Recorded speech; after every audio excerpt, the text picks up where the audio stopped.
All right, YouTube, good to see you guys. Um, I have a rather unique idea for a video that I wanted to put together today. Um, I kind of want to just break down the best mods to use for a lot of the popular cards. Not necessarily the cards that everybody's going to use, but probably just the most consensus like best cards out there. It's kind of tough. I can't really cover every card. I can't really sit here and go through like every God Squad level card and tell you what mod's best. But I just want to kind of give my thoughts on what I think is best for certain guys. I love the mod system. I think it's incredible. I really think people should utilize it as much as you can. It's really awesome for certain guys. So let's get into it.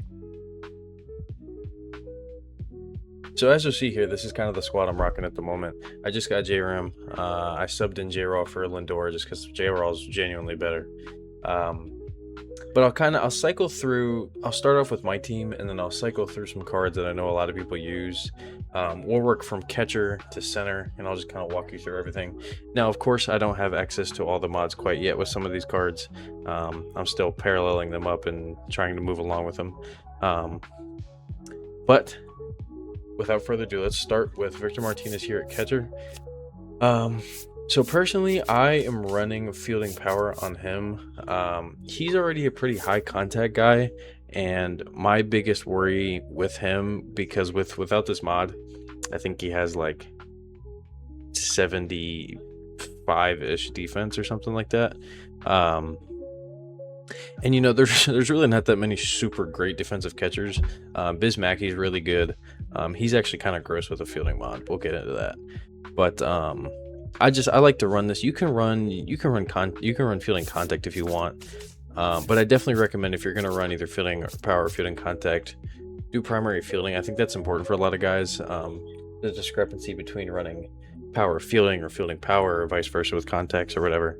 But that's what I like to use on him. Victor is my best hitter by like a lot. He's hitting like 450, and he's been absolutely tearing it up for me. So I have no problem with it. I put this on him forever ago whenever I got a P5. Just kind of left it. We'll move over here to Miggy. So Miggy's interesting because I'm playing him at first base. I know a lot of people play him at DH or third. But I put him at first, so that way I don't have to put a fielding mod on him. I just run straight power contact. Power contact makes it able for me to get him pretty much max against righties. Forget what he's like contact power. Yeah, contact power, he just loses a little bit of power, gets better contact against lefties. But I like him getting that extra boost against righties, because a majority of my bats with him have been against righties. I think like 75% of my bats. Again, I've had no problem with it. I haven't really had many problems at first. Fielding wise, he's gonna make errors. Everybody makes errors, doesn't really matter. Jimmy Rollins makes errors and he's a 99 fielder, but that's besides the point. It's just been my favorite mod to run with him. This card's good no matter what you do. It's really just preference. This is one of those cards that makes it really easy to mod. You don't have to do much. This is like base P5 with this card's really good. You really wouldn't even have to put a mod on him. We'll slide over here to second. I just got JRAM. So for guys that I don't have P5, I'm gonna recommend what I think parallel you should be running, what mod you should be running, if you do choose to parallel these guys up. So a guy like this, I'm probably gonna end up running power fielding because I want to prioritize that power and get it up a little bit. And he's probably gonna be primarily playing second base, so I'm really not too worried about the fielding. So yeah, I'll probably end up running power fielding on him. That's already what I'm running. I don't have fielding yet, I need more innings. But that's what I will be running. I just like giving guys power boosts. A lot of these guys have a lot higher contact and power, and pop is very important this year because I don't want to get angled. I'm so sick of getting angled. It happens all the time. Speaking of angled, I just noticed this. I gotta change this. I'll do that in a minute. Don't worry about that right now. JRaw, I am running, I'm running fielding power. I just love the way this makes this card look. He looks incredible on paper, and he's played phenomenal. He's hitting, 420 for me. Pretty much a perfect defender. Incredible arm, incredible fielding, perfect reactions.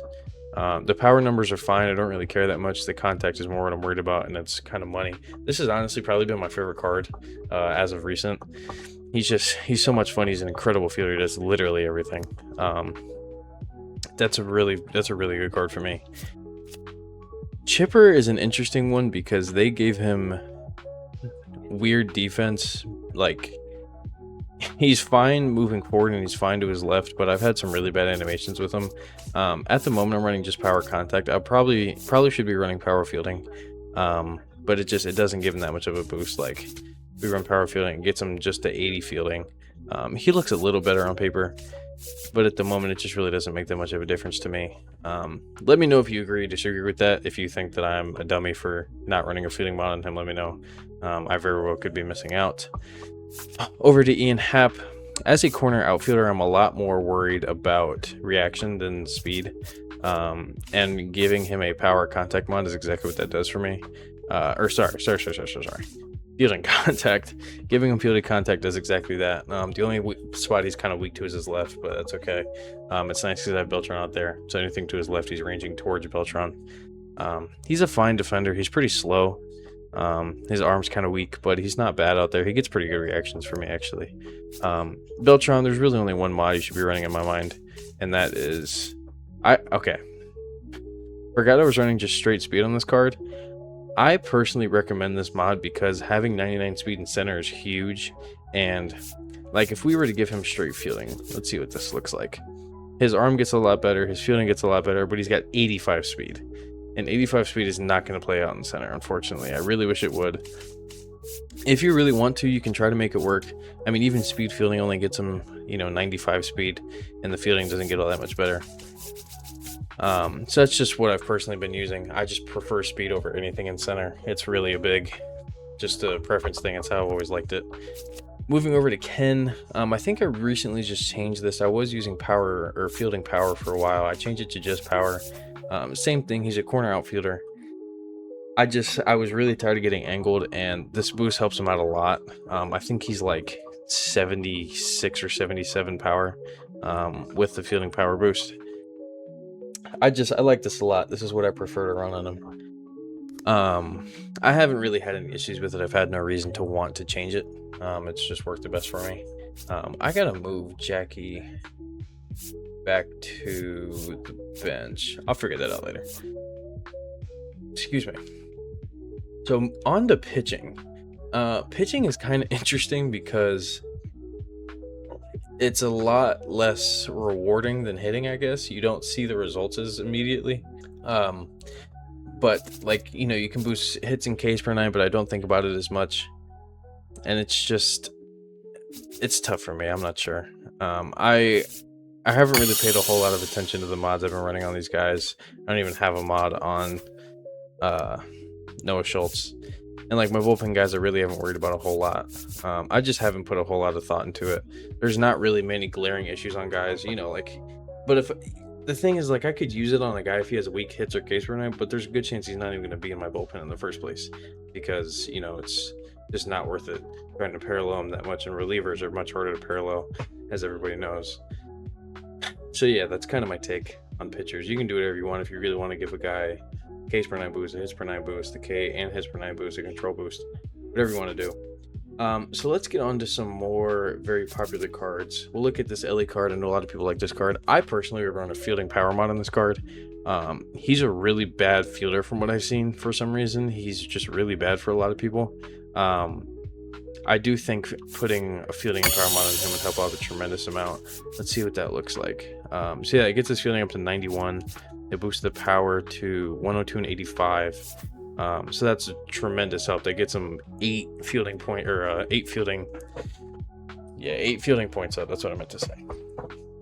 And his arm accuracy is terrible, so using fielding helps a lot. You could even honestly just put a straight up fielding mod on this card if you're running him at short, because that arm accuracy really does make a difference. It makes your throwing meter super tiny, and that makes it really difficult on plays, moving to your left or to your right. Let's look at a guy like Vladdy. So Vladdy's tough because I really wish I had a spot for him, but he has nobody. He's never going to play over Miggy, obviously. He's not going to play over Chipper at third. But I would probably run a power fielding mod on this card as well and put him at third. Or what you could do is just run power contact and put him at first, which is honestly probably smarter, because you know fielding is a lot less of a necessity at first. It helps, but we're not prioritizing it. So that's how I would do that. I'd either put him at third and run fielding power, or put him at first and run power contact. Just try to get those power numbers up, help him out a little bit. A lot of these cards just kind of whatever. This Salvi card I like a lot. I'm personally running fielding power on him at the moment. Sorry, power fielding. I just he hits really well for me. I like his swing a lot. His fielding is kind of eh. I didn't realize he could play first until just now. That's kind of nice. Then we'll just move over. I mean, a lot of these guys, it's important to address their two weakest points and really just make it better. I know that's super obvious to say, but I don't see a whole lot of reason in taking somebody's strong suit and just trying to boost it. It's like if a guy has like 95 speed, unless he's like an outfielder, and you want to just use a speed mod, I don't really see the benefit in that. I think it's smart to just play on guys' weaknesses, especially if it's a card you already do well with. All it's doing is just helping you. You know, it's never going to hurt anything. I think they're really good to take advantage of, though. I think that they can make theme teams a lot more fun, especially like if, you know, for me, like I use my Sox team every year. It's really nice to be able to have that team while also being able to use parallel mods on top of that. So I think more than anything, just focus on what you think a card really needs instead of just making what they're good at better. I think it's unnecessary. I think it's overkill. But yeah, that's really all I got, guys. Let me know if I missed anything. Let me know if you want me to touch on anything parallel wise. If you have any questions, leave them down below. If you want me to touch on anything else in the future, let me know. I'm happy to talk about it. I appreciate you guys. I'll catch you in the next one.